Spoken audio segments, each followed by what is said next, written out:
So I've quoted Walter Brueggemann a couple times. His observations, very interesting observations, as you'll remember, that the God of the Old Testament is oddly bipolar.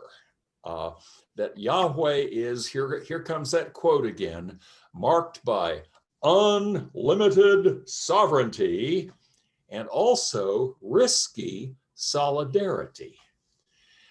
In another place, Brueggemann puts it this way: as humankind deals with Yahweh's sovereignty, obedience is the proper order of the day. So with God's sovereignty, what's the human response? Obedience. As humankind deals with Yahweh's fidelity moving toward pathos, that's the solidarity part. Yahweh's fidelity moving toward pathos. Humankind is authorized to freedom and initiative. What do you hear Brueggemann saying here? Or let me put it another way. Could it remind us a little bit of this intense back and forth between Moses and Yahweh? Moses obeying, okay, you're the Lord. But Moses also arguing, wait, please be more compassionate. Don't give up on them. You recognize what, let me just think about Moses and this bipolarity of Moses in response to Yahweh's bipolarity. And here again, as humankind deals with Yahweh's sovereignty, obedience is the proper order of the day. As humankind deals with Yahweh's fidelity moving toward pathos, God is so faithful to God's human creation that God kind of suffers over the assaults, the unfaithfulness, the disloyalty, and so on. Anyway, as humankind deals with Yahweh's fidelity moving toward pathos, humankind is authorized to freedom and initiative. And think of Moses arguing on behalf of the people of Israel with God. So Brueggemann goes on to say that in this, there's quite a difference between Judaism and Christianity. He says that Christians tend toward, listen to this, deferential obedience to God. Yeah. Judaism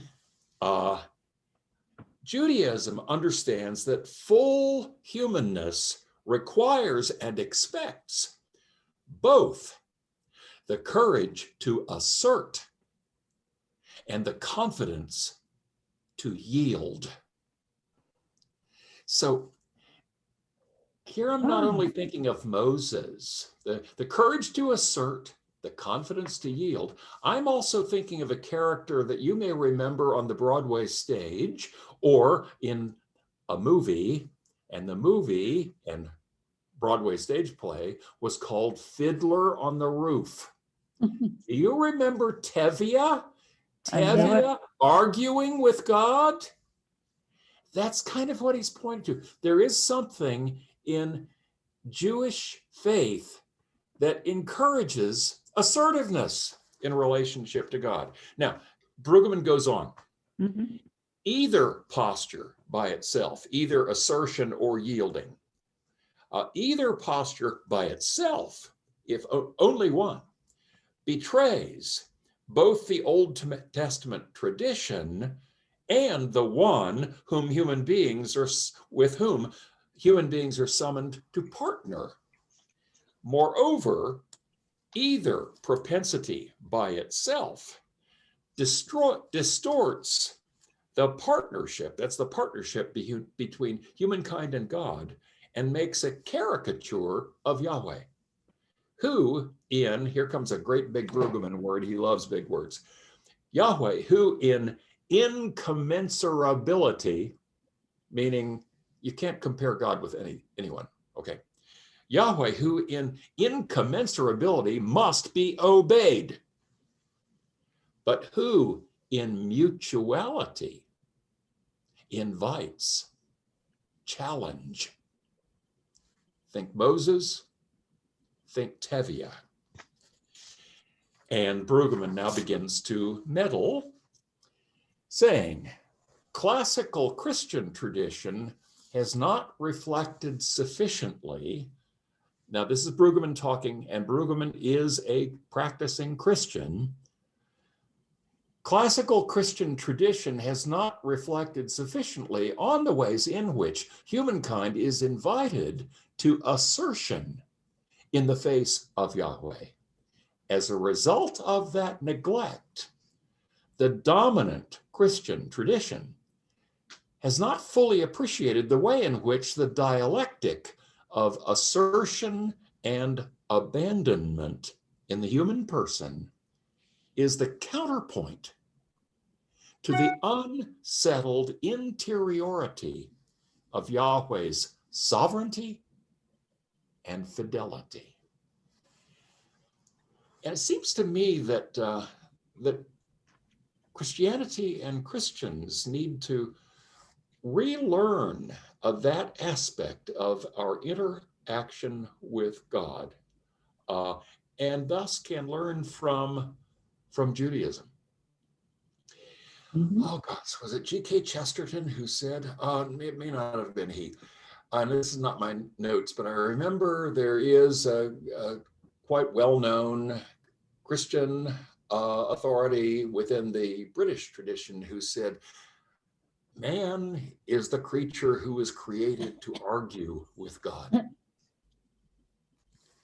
Anyway, think about all the arguing between Moses and Yahweh, and we will have more of it in the lessons for tonight. And this is not just in the Old Testament. I am thinking of a parable of Jesus. Do you remember the unjust judge and the importunate widow? It is Jesus teaching about prayer. Nana is remembering that. Jesus is teaching about prayer and says, consider there's a widow who says, I want justice, beats on the door of the unjust judge, finally makes such a pest of herself, such a nuisance of herself, such a nag that the judge says, okay, I'll give you what you want. What is Jesus' point in that parable? He's talking about praying. Interesting. Anyway, to summarize this long introduction, the God of the Old Testament is definitely not the God of the philosophers. This is not the first cause or the unmoved mover, nor is this the God of the Westminster Shorter Catechism, who is infinite, eternal, unchangeable, and is being wisdom, goodness, holiness, and truth. No. In the Old Testament, Yahweh is passionate, is vital, is relational, is relationship seeking, is covenant making, is accountability pushing. This God is an actor, seeking out relationship, seeking out justice, seeking out goodness. Anyway, okay, long introduction. So the story of the Exodus, we left off the Exodus last time. Where does the narrative pick up? You notice, don't you? It does not pick up in the next book. It does not pick up in Leviticus. Leviticus doesn't have narrative. It's something very different. The narrative picks up in the book of Numbers. Not Leviticus. I mean, the early rabbinic name for Leviticus was the priest's manual. And oh my goodness, is it ever? This is kind of unconnected with the narrative in the Torah. Remember, there was a lot of priestly material also in the book of Exodus. How to worship Yahweh faithfully, how to do the tabernacle right, what its content should be, what the priest should wear, and so on. So we get a lot of instructions in Leviticus for how the priesthood was supposed to function, how it did function. But we're going to turn first to the book of Numbers. In fact, you might want to turn to the book of Numbers as we get there. And the book of Numbers is also concerned about the practice of the religion, the cultic laws, but it's as the Israelites are in motion. 200. Slide 200. Hello, Numbers. Numbers. Okay. Right. Genesis, Exodus, Leviticus, Numbers. Okay. How to practice the religion while they're in motion and to do so without impurity. So the book starts off with Israel's very first census, something that we have some recent experience with ourselves. And this is why the book gets the name it does, Numbers, because of the census. We're going to skip over a whole lot of material in order to be able to complete our study of the Bible in the time allotted. So let's turn to chapter 5. Chapter 5 in Numbers. And here we see a concern for the people's purity. And sad to say, there is an unequal treatment of women and men over the matter of adultery. We will see that again with the woman in the story in the Gospel according to John. At the end of chapter 6, take a look at the end of chapter 6, because there you are going to see a benediction that you have heard many, many times. Well, that's where it comes from. You see it? In fact, somebody has found it. Why don't you just read it aloud to us, unmuting yourself? The man shall be free from punishment, but the woman shall bear her punishment. Okay, nope. We're in Numbers chapter 6, verse 24 and following. But here's the benediction. You know it. The Lord bless you and keep you. The Lord make his face to shine upon you, be gracious to you. The Lord lift up his countenance upon you and give you peace. Did you know that was from the book of Numbers? Mm-hmm. Now you do. No. It is. Let's take a look at chapter 9. We're in the book of Numbers. Here's the inaugural ceremonial remembrance of God's saving act of liberation from slavery. Do you see it? What's that ceremony called? Passover. Passover. This is where the Passover meal starts. It's in verse 2. It's in verse 4. Okay. And now, chapter 11. Now, the Israelites are going to leave Sinai. I'm pointing to the Sinai Peninsula. We don't know exactly where Mount Sinai is, but they're about to leave Sinai. We're in chapter 11. And here we have it again, this series of complaints. The people are so tired of being out in the desert. Life is hard. They remember the good things they had to eat in Egypt. Seem to forget it wasn't really that great being slaves. So, verse 2, they complained to whom? Who else? Aaron. To chapter 11, verse 2. They complain. Moses. Yep, they complain. They cry out to Moses, who by this time has had it with this people. And verses 11 through 14, Moses takes that complaint and complains to God. There's this courage to assert, okay? And Yahweh, once again, verse 23, shows that God's power is not limited. They're complaining about not having really good enough food to eat. And verses 31 and following, Yahweh provides not just manna, but now provides meat. What kind? Oh, yeah, the pheasants. Pheasants, or in other translations, quails. Moving on to chapter 13. Here's this wonderful story of, so they're getting fairly close to Canaan, okay? Canaan's right around here. Canaan, that's the land that they're aiming for. And 12 men are sent in to scout it out. Spies. They're sent in to check it out. Why 12? Oh, okay, one from each tribe. Yep. And the spies check it out, and they come back with a report of, oh my goodness, this place is formidable. They have fortified towns. They have very large people, very strong people. In fact, they are so large and they are so strong. What? In verse 33. 13:33. What?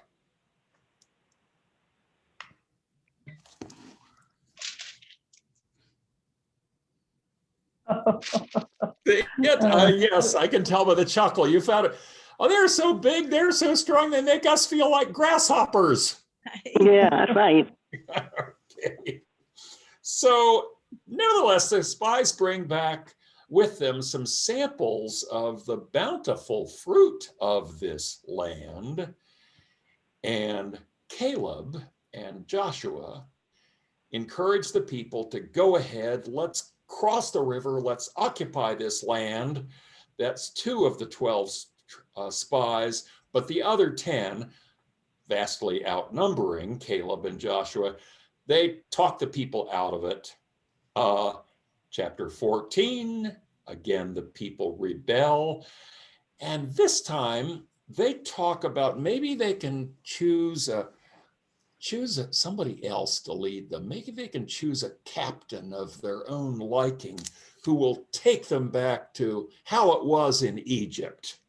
In other words, they are now in mutiny or potential mutiny against Moses. You gotta love the candor of the Bible about human faithfulness and steadfastness, don't you think? But Moses and Aaron and Caleb and Joshua plead with the people, please, please trust God to lead you.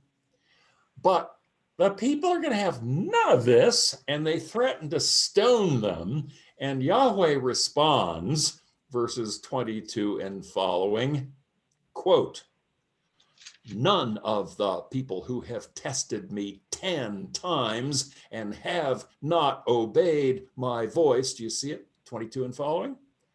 Shall see the land that I swore to give to their ancestors. Okay, little footnote.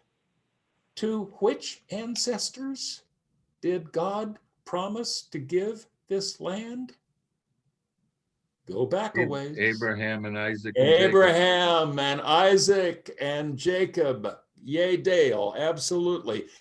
So, because they are rebellious, because they are mutinous, because they are unfaithful, because they are not trusting in God, the wilderness journey is going to go on for a whole lot more years. Let's turn to chapters, we're still in Numbers, 22 and 23. Where we get this wonderful story of Balaam and his donkey. Footnote, I must tell you that for at least 40 years, I have learned to refer to the beast as a donkey because I've had enough experience with junior highs. When you say Balaam and his ass, nah, stick with donkey. Anyway, this story pokes fun at Balaam. Who's Balaam? Balaam is a foreteller. Balaam is a seer. He can fathom, he can discern truth where no one else does. And in this story, his donkey can see more than he, the seer, can see.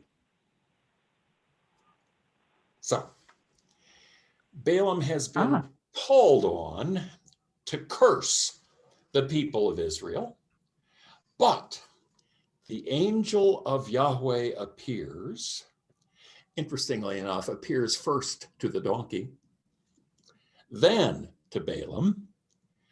And Balaam, in fact, instead of cursing the people, the wandering people of Israel, speaks oracles of blessing.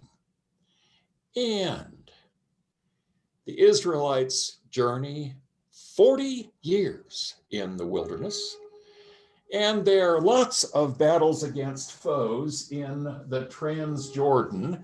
We now call it simply Jordan, but some of us are old enough to remember when that land was called Transjordan, remember? Which means that the point of reference was from the other side of the Jordan. The point of reference was from the Israel-Palestine side, so it was Transjordan across the Jordan River. Anyway, lots of battles there. Here's something I want you to take a look at with me. Find in the book of Numbers, chapters 28 and 29. You'll see that 28 begins with a reference to various kinds of offerings. You see the headings? Mm-hmm. Daily offerings and Sabbath offerings and monthly offerings. This was written by the Stewardship Committee. You can be sure. Well, let's face it, this is the priest's hand in this. They have some concerns about the support for religious enterprise. But now keep moving, because what we have here is the development of the Hebrew liturgical year. Keep following the headings. What do you see? You see offerings of the Passover. Okay, we know what that one is. That is the remembrance of the miraculous, how it was that the people were able to get out of Egypt and what the angel of God did for them. Next, offerings at the Festival of Weeks. Do you know another name for the Festival of Weeks? Do you have Jewish friends so that you might know? We had it at the retreat. Okay. What do I think I heard it. I think I heard it. Pentecost. That's right. Pentecost. The Feast of Weeks, the Festival of Weeks is Pentecost. Before the Christians adopted it as a very special feast day because of what happens in Jerusalem 50 days after the resurrection of Jesus, it is a Jewish festival, Pentecost. The Feast of Weeks is Pentecost. Mm-hmm. What comes next? The Day of Atonement. Do you know the Hebrew words for the Day of Atonement? I'll tell you the first one, and you'll all be able to tell me the second one. Yom Kippur. That is, you see, the development of the liturgical year is noted here in chapters 28 and 29. And then the final one is the feast or the festival of booths, which is Sukkot. Sukkot. It is a harvest festival. Mm-hmm. Chapter 35.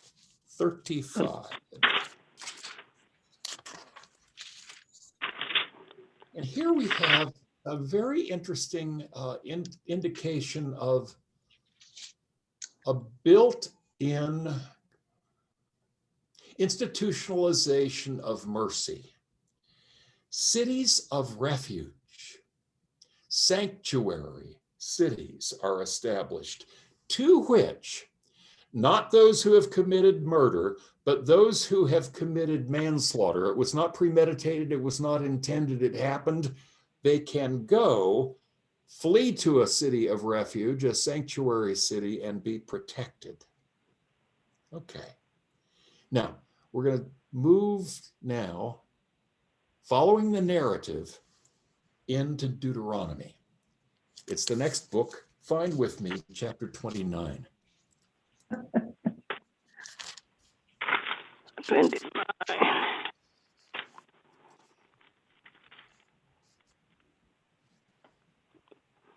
So the people have arrived now. The wilderness wandering begins here in Egypt. Okay, they cross the Sea of Reeds or Red Sea into the wilderness. They get to the Sinai Peninsula, the covenant at Mount Sinai, the 10 Commandments at Mount Sinai. They continue going east, and they're coming up here. They had their foray with the spies into Canaan, but now they've gotten to Moab, the plains of Moab. That's right here, directly east of the Dead Sea. And they will soon, at last, enter the land of Canaan. Although somebody is not going to be allowed to enter. And who is that? Moses. You all know. Moses. That's right, Moses. And why is that? Why is Because- Moses? That never was clear. Exactly. about- It's not that clear, is it, Liz? It's No. not. I mean, I think our Sunday school recollection of this is, well, it's because in his fit of anger at the golden calf, he broke the tablets of the 10 Commandments, necessitating the second round of the tablets. But there is a more obscure story in Numbers chapter 20 in which there Water is came out of the water rock. from the rock. You're onto it, Liz. Exactly. And that And never was clear.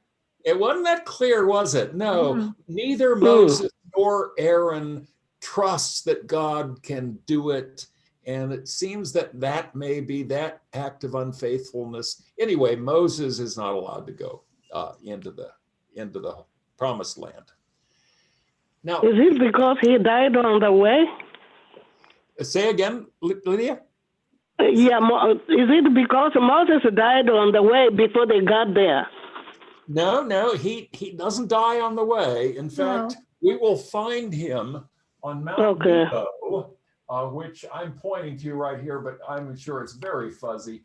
I hope you have some study Bibles out there and you have your own maps that you can find. Mount Nebo is immediately east of the uppermost part of the Dead Sea.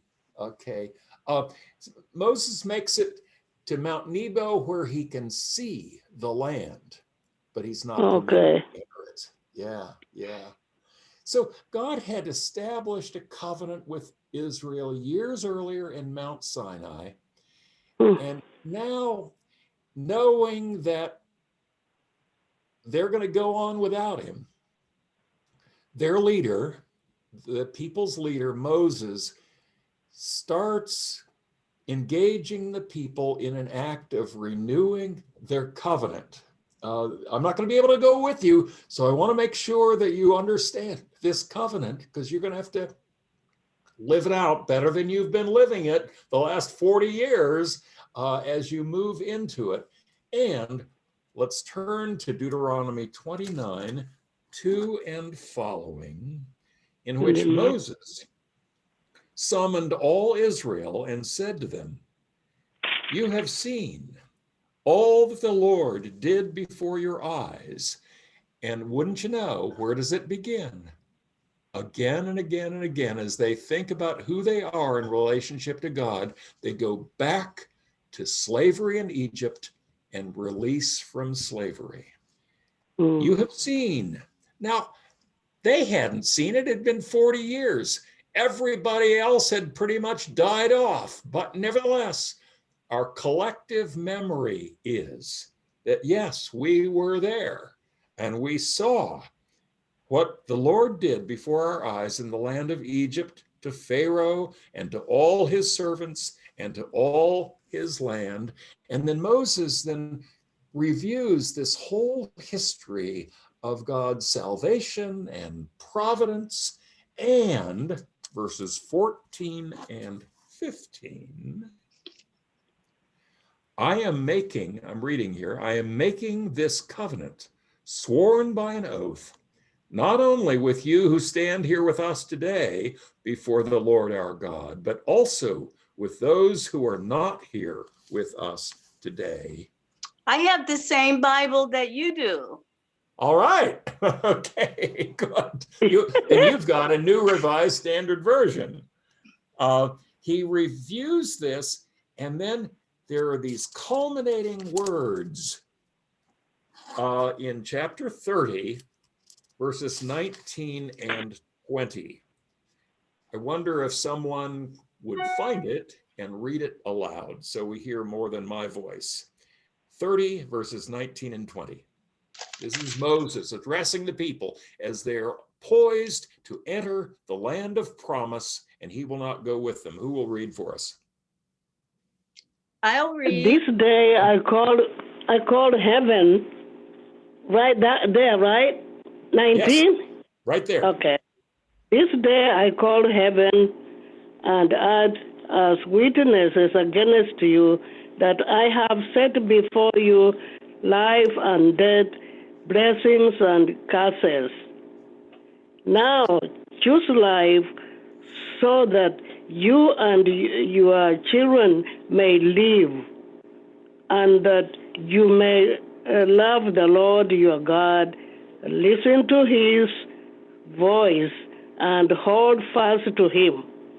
For the Lord is your life, and he will give you many years in the land he swore to give to your fathers, Abraham, Isaac, and Jacob. Okay, so as you're about to enter, remember what God has done for you, remember the promises through the patriarchs, and choose life, choose faithfulness, choose obedience. So chapters 31 and following, Moses and the people, having completed this long journey represented as 40 years, are now on Mount Nebo. They are able to see the promised land across the Jordan River. Moses, who has led the people all these years, all the way from Egypt through the wilderness to Canaan, is not going to be able to cross over with them. And Moses will die there on Mount Nebo. The people will mourn him. They are there as he dies. When he dies, they will mourn for him for 30 days. And the text then records chapter 34, verse 10. Never since has there arisen a prophet in Israel like Moses, whom Yahweh, the Lord God, knew face to face. Leadership will now pass. Interestingly enough, not to Aaron, but to whom? Joshua, who has been blessed by Moses for the task of succession. Okay, in the time remaining this evening, I want us to look at some of the laws that the Torah sets forth as being part of Israel's covenant responsibility, because it's really that which Moses is alluding to when he says, choose life, choose blessing, not death and curse. God has given Israel its life. They would just be a random multitude of slaves had it not been for the Exodus experience. God has given them a continuing presence as manifested in the pillar of fire, the pillar of smoke, the manna, the quails or pheasants, the presence in the tabernacle, and the covenanting actions at Sinai. God has brought promises forth of posterity. By you, I will make you a great nation, he says to Abraham and Sarah, of a land, I will give you this land, of a mission, by you all the nations will bless themselves, all of this. But here's the deal. God also has some expectations. From those to whom much is given, of them shall much be required. Nana, have you heard that ever before? Fairmont Church, I think. In turn, Not God always with all the words in it the way you do. in turn, Israel is to be faithful to Yahweh, to no other gods, to be faithful by being a holy and just and compassionate people. And that is what I want to just show some examples of when we take a look at some of the laws that are a part of God's expectations of God's people. Because in Exodus and Leviticus and Numbers and Deuteronomy, in other words, the latter 4 books of the 5 books of the Torah, Israel's covenant responsibilities are spelled out not only in generality, but also in detail. I mean, they're the generalities of the 10 commandments. We saw them last time stated in Exodus chapter 20, but are you aware, I think you are, take a look at Deuteronomy chapter 6. Take a look at Deuteronomy chapter 6. See them? There they are again. The 10 commandments are there again. The 10 commandments, as with all of Old Testament ethics, begin with God and end with God. They have an imperative tone. You shall not. And they demonstrate the close connection between what we last time called the first table of the law and the second table of the law. They demonstrate the close connection between our attitudes and actions toward God and our attitudes and actions toward our neighbors. Inseparable in biblical ethics. Inseparable. And we saw last time that following the 10 commandments in the book of Exodus, in chapters 20 through 23 in Exodus, there are 2 kinds of law. Do you remember? There are the unconditional commandments, thou shalt and thou shalt not. That's it. And the conditional commandments. Here are some examples of unconditional commandments. You don't need to look them up. Trust me, this is where they are. Exodus 20:23. You shall not make gods of silver alongside me. Okay, there's the no other gods, idolatry, out. Exodus 23:2. You shall not, listen to this. Oh, is this relevant for right now, today? You shall not follow a majority in wrongdoing. In other words, what? Beware of mobs and mob rule. Hear it again. You shall not follow a majority in wrongdoing. Exodus 23:9. Listen to this one. Exodus 23:9. You shall not oppress a resident alien. Now, those are unconditional commandments, okay? You shall not. Here are examples of the conditional commandments. And last time we were talking about casuistry. If that's a little hard, we were talking about case law. When, then. If, then. Those are, under these conditions, this is how the general commandment applies, okay? That's the unconditional commandments, thou shalt not. The conditional, well, in this circumstance, in this situation, then. Okay, here are some examples of the conditional commandments that you find in the Torah. Exodus 21:20. When, okay, there's a clue that it's a conditional commandment. When a slave owner strikes a slave with a rod and the slave dies immediately, the owner shall be punished. Exodus 21:28. When, conditional, an ox gores a man or a woman to death, the ox shall be stoned. So those are examples of conditional commandments. It's so interesting to see how they were trying to give guidance for this is the way we're supposed to live, and this is kind of based on the commandments of God that are unconditional, but now we're facing all kinds of circumstances. What is it that God wants? Okay. So there are two types of laws that we find here in the Torah. They're often distinguished as being, what happened to my black pen? Oh, I know, I put them here. One kind of laws have been called the Word.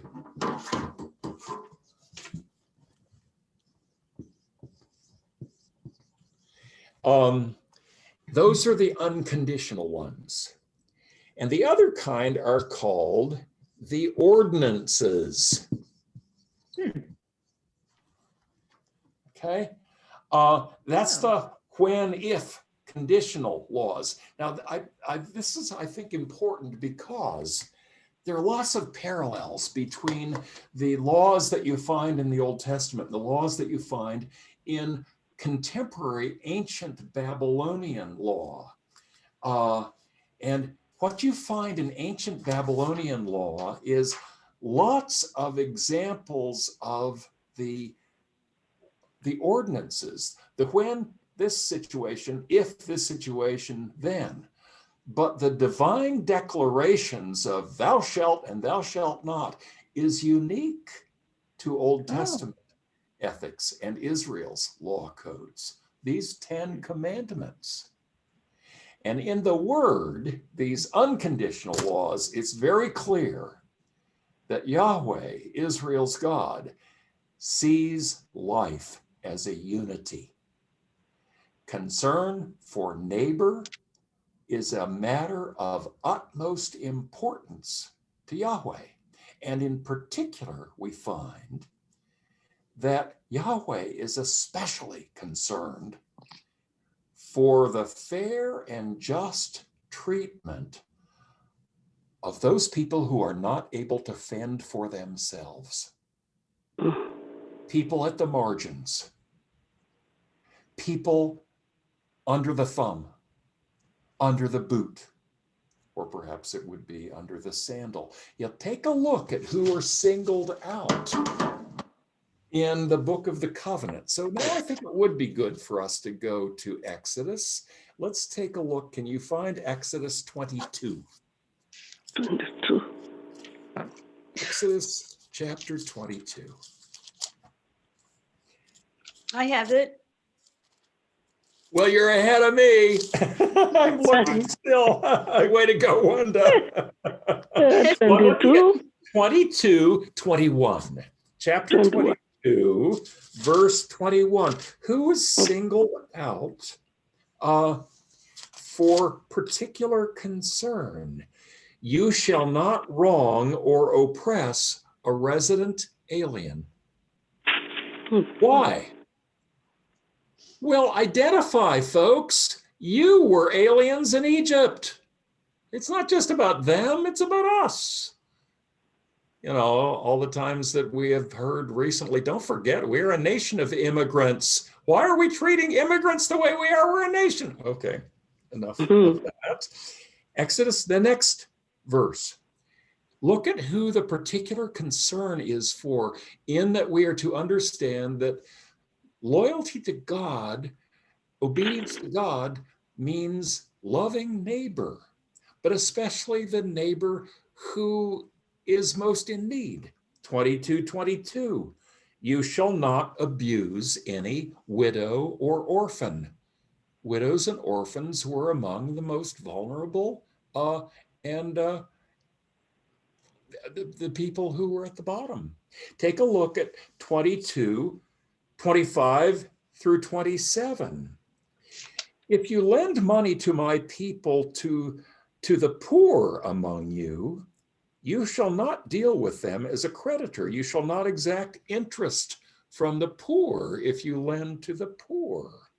If you take your neighbor's cloak in pawn, you shall restore it before the sun goes down.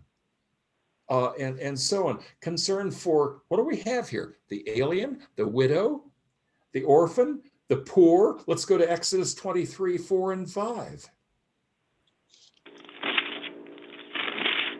When you come upon your enemy's ox or donkey going astray, you shall bring it back. 6, you shall not pervert the justice due to your poor. Number 9, you shall not oppress a resident alien.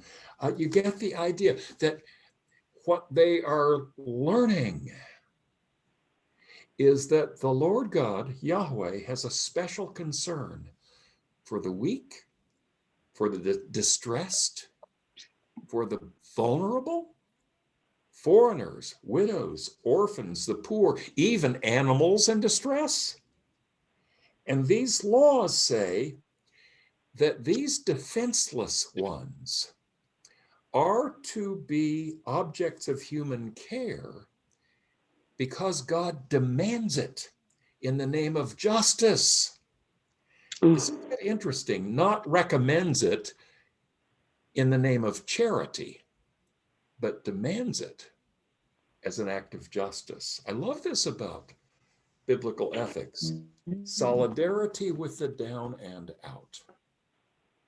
Okay, let's turn to Leviticus. First 10 chapters. First 10 chapters of Leviticus concern procedures for the worship of God, offerings, rites of purification, sacrifices. Terry, if you read that, your eyes had to have glazed over. Yeah. Did they? Yes. Yes. Yes, of course. The work of the priests. We however, do find in Leviticus some really wonderful things that are there, but you have to work your way through the ones that lead you to go to sleep. We're introduced, for instance, to the concept of giving back to God the first fruits of all that God has given to us, not the leftovers, but the first fruits. Chapters 11 through 15, we find issues of purity are very prominent. What is clean? What is unclean? How to get the unclean if you get contaminated to be clean again. The Day of Atonement, which will become Yom Kippur, is the topic in chapter 16. And atonement means, how can I get back in right relationship with God because I know that I have done those things that I ought not to have done. I have failed to do those things that I ought to have done. And how does that old prayer lead up? And there is no health in us. And we will hear echoes of the Day of Atonement in the New Testament, and it will center around a cross, a crucifixion. In chapters 19 and 20, let's turn to chapter 19 in Leviticus. The race is on. Wanda, are you going to beat me? I got it. Yes, I do. I have. Right. Chapter 19, verse 2. This is really important. This is kind of the heart of what Leviticus is about. To be.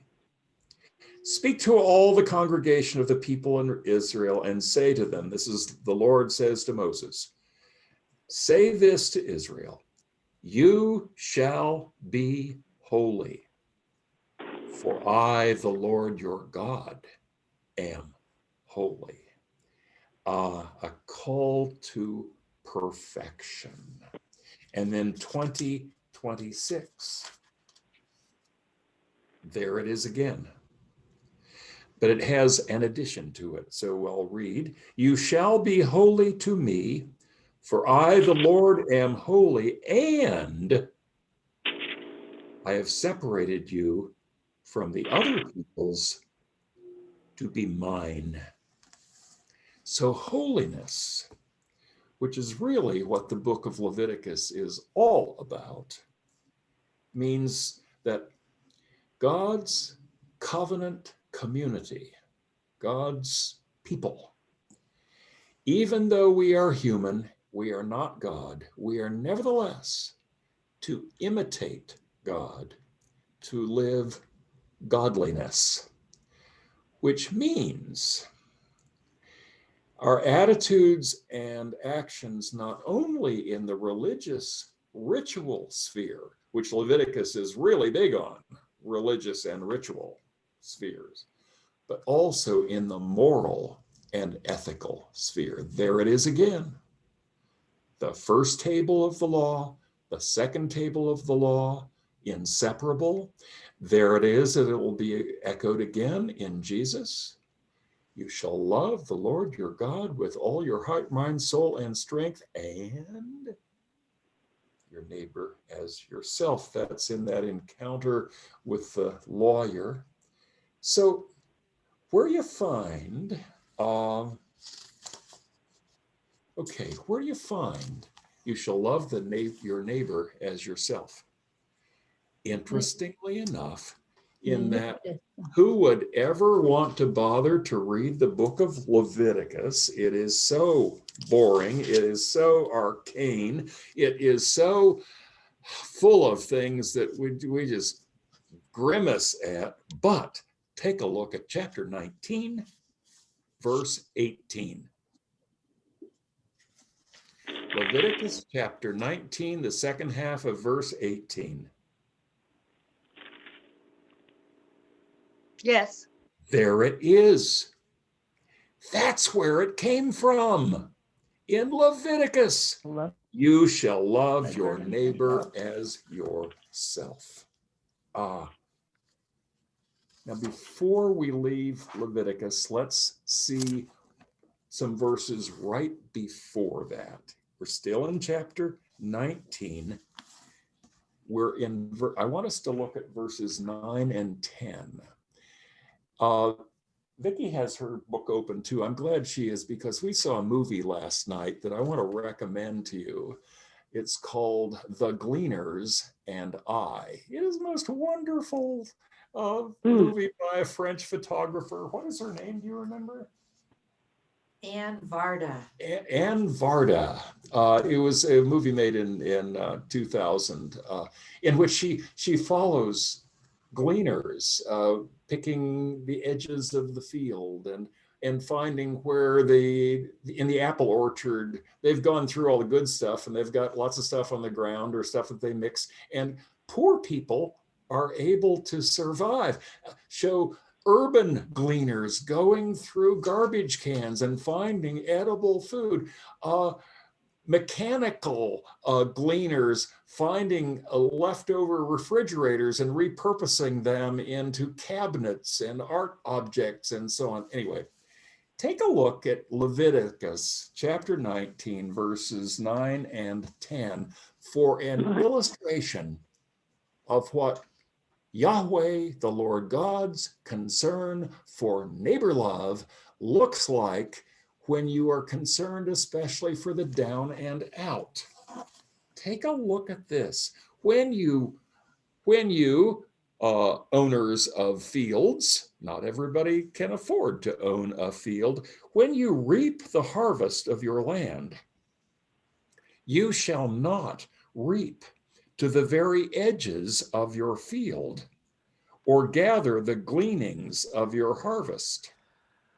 You shall not strip your vineyard bare, or gather the fallen grapes of your vineyard. You shall leave them for the poor and the alien. I am the Lord your God. And Ruth. Yeah. Isn't that interesting? As an act of faithfulness to the Lord God, who cares about the poor who cannot fend for themselves, here is an admonition to wealthy landowners to be inefficient harvesters.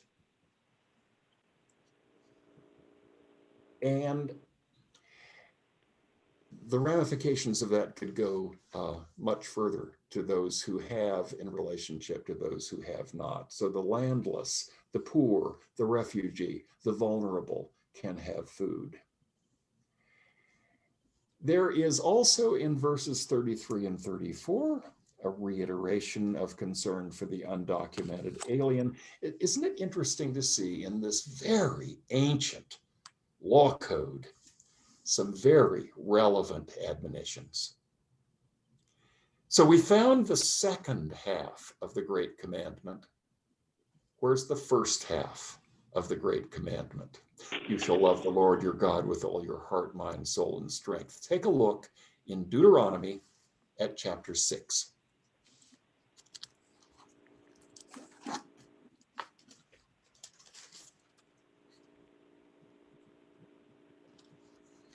Chapter 6, starting at verse 4. This is the very famous, very well-known Shema passage. Shema Yisrael. Hear, O Israel. Hear, O Israel, the Lord is our God, the Lord alone. And here it is. You shall love the Lord your God with all your heart and with all your soul and with all your might. Keep these words. And if you know something about Orthodox Judaism, keep these, keep them on your head, keep them on your doorpost, keep them in your heart. You will find the phylacteries that are worn in such a way. In later Judaism, you see that following is a statement of faith beginning at verse 20. But when in his encounter with the lawyer, Jesus summarizes the expectations of God, it's a combining of Deuteronomy 6 and Leviticus 19. That's where the Great Commandment comes from. Interesting that we find the Ten Commandments a second time in the book of Deuteronomy. What does Deuteronomy mean? Okay, language scholars, nomos. What does nomos mean? Deuteronomy, nomos. Anybody? Means law, law. Deutero means second. Deuteronomy, it's the second iteration of the law. It's the reiteration of the law. We find the Ten Commandments in Exodus, in Deuteronomy, in the second law, reiteration of the law. That's what Deuteronomy means. We find the Ten Commandments again. Now, this book, Deuteronomy, is written as a series of speeches by Moses, spoken in the wilderness, but on the verge of entering the promised land. It is Mosaic, as i.e. Moses-ish, Mosaic instruction par excellence. It has a double character of both remembering Israel's past and anticipating its future. And it has a kind of pivotal position in the Hebrew Bible. It was, Deuteronomy historically was compiled in the time of the exile, when the people were about to return after 50 years of denial of being in this land of promise. They were about to return to Canaan, to Israel, Palestine. And it anticipates that just as it tells the story of the first entry into the land. So Deuteronomy ends with Moses dramatically setting before the people as they, without him, are finally about to enter this land of promise. And Moses, in the name of the Lord God, sets before them life and death, blessings and curses, tells them, it's on you now. The way you are, the way you live, the way you obey or do not obey, you have to choose. Are you going to follow the way of life or the way of death? Are you going to follow the way of blessings or the way of curse? And that's the way they prepare themselves to enter the land of promise in Deuteronomy. I'm getting ready to conclude with one thing. Let me pause here and see. I've been talking and talking and talking. Any comments or questions before I move? One last thing I want to lift up for you tonight. Just thinking of the keeping the don't harvest everything, and thinking of Ruth. Wasn't Yes. Ruth an ancestor of Christ? So right. If they, if they cleared up all the fields, maybe there would not have been a Christ. Because okay. No.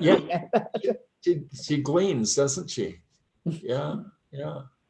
I want us to conclude with another instance of an interesting contemporary connection with, of all things, the book of Leviticus. And I want you to turn with me in Leviticus to chapter 25. Chapter 25 in Leviticus. We're certainly finding our way around the Torah, aren't we? We're going to be leaving the Torah after tonight, by the way. Leviticus 25.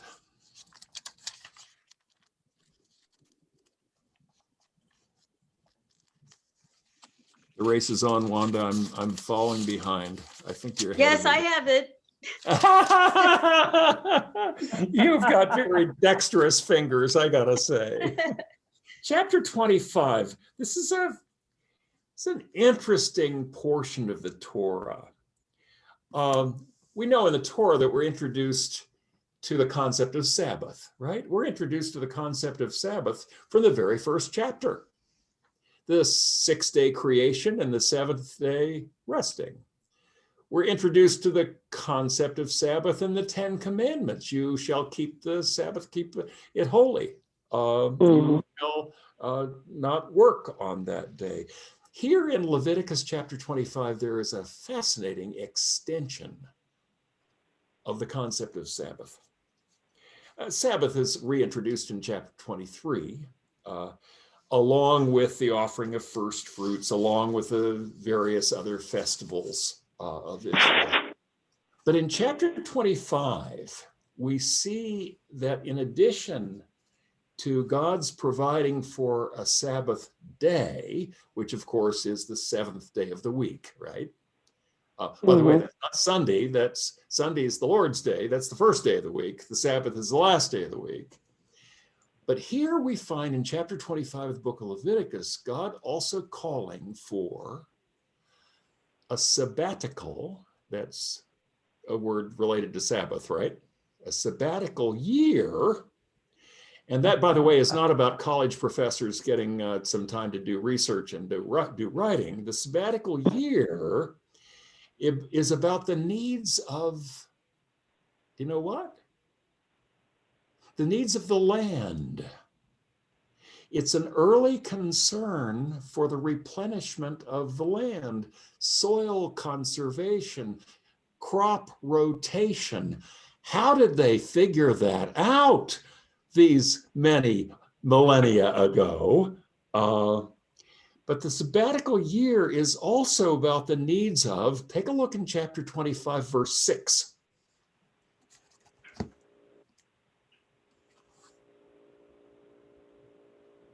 Slaves. Take a look at verse 7. Livestock. Every 7th year, give your slaves a break.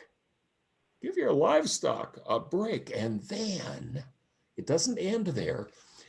Sabbatical year. Then in verses 8 and following, we're introduced to an idea of a Sabbath of Sabbaths. Okay, math majors, what's 7 times 7? 49, you're getting to the year of Jubilee. There you go. We're getting to the year of Jubilee. Absolutely is where we're getting. Every 50th year, according to Leviticus chapter 25, is the year of Jubilee. By the way, take a look at verse 10. you can find chapter 25, verse 10, written on an iconic musical instrument in Philadelphia. It is written on the Liberty Bell. On the Liberty Bell, it says, take a look, chapter 25, verse 10, proclaim liberty throughout the land to all its inhabitants. Leviticus chapter 25, verse 10. It is about the freeing of debts, about the freeing of slaves. I wonder if you remember when we went from 1999 to 2000, remember all of the anxieties about the year 2K and what was going to happen to our computers. Yeah. But there was a worldwide effort on the way to the year 2000 to urge the rich nations to forgive the debts of the poor nations. And it was based on Leviticus chapter 25 and the year of Jubilee, based on some ancient text in the Bible, in Leviticus of all places. Now, there's no evidence at all that Israel ever implemented the year of Jubilee, but there it is, kind of hovering, a word from God to be incomparably merciful in the differentials that we see between the rich and the poor. And we are going to hear an allusion to the year of Jubilee when we get into the New Testament Gospels. And we will find Jesus of Nazareth when he lifts up a text when he is at his home synagogue in Nazareth. This is in Luke chapter 4. He will say, the Spirit of the Lord is upon me because he has called me to preach good news to the poor, recovery of sight to the blind, the freeing of captives, and the proclamation of the acceptable year of the Lord, the year of Jubilee, the forgiveness of debts, the bringing back into human community and relationship the people who have been put down, who have been marginalized, who have no hope. It is in Jesus' kind of inaugural sermon in Luke chapter 4. Is there a Christian year like that? I guess I would answer that by saying that as we study the Old Testament, we're studying Christian scriptures, aren't we? So, and as we look at Jesus' declaration of the acceptable year of the Lord and see its rootage in Leviticus 25 and the year of Jubilee, I think we could make a case for it. It's a little hard to see it being lived out. Yeah. Yeah, it's kind of hovering there as a promise and a possibility that has exceeded our grasp as individuals, as churches, and as nations. But there it is, and I thought it would be good for us at least to notice. Mm. Okay, we're pretty close. Yeah, we are. That's hard slogging. Leviticus, Numbers, and Deuteronomy. Thank you for hanging in. Next week, we are not going to have a class Bible 101 because next Wednesday is Ash Wednesday. As the season of Lent begins, those who are a part of Edgewater Presbyterian Church, Vicki and I invite you to join us at this very time, 7 o'clock, for our Ash Wednesday service. Invite everyone. I invite everyone, but others I know have other churches to which they would go. But yes, we invite everyone. Our Ash Wednesday Be at service. church? Pardon? Not at Are we the going to be at church? We're going to be right where we are right now. Oh, And because we're going to be right where we are right now, the way that you can prepare for our Ash Wednesday service is have a candle and some matches and a piece of paper and a pen or pencil and I'd say a bowl that could handle your burning up a piece of paper that you've written something on, which will be where you and we will get our ashes for the okay. ashes on our foreheads. No, Lydia, I sorry to say we're not ready yet, but Yeah, okay. but we are ready, aren't we? We want to go back. Yes, I know. We miss the church. Really, absolutely. Lydia, we haven't even seen each other in all these months, so we're due, but not yet, not yet. Anyway, for Bible 101, All right. we will return to Bible 101 in 2 weeks, which is February 24. And for February 24, I invite you to read the book of Joshua, because we are leaving the Torah. We are leaving the wilderness wandering. They are about to cross the Jordan River and enter into the land. And we will read about it in the book of Joshua. And then the next week, we will read about it in the book of Judges. And we will find very different depictions of We'll be home. Pardon? We'll be home. We'll be after home. wandering in the wilderness. We'll be home after wandering in the wilderness. Well done. Well said. Well said. Indeed, we will. Well, Okay. Lydia, I want to have a chance to talk with you about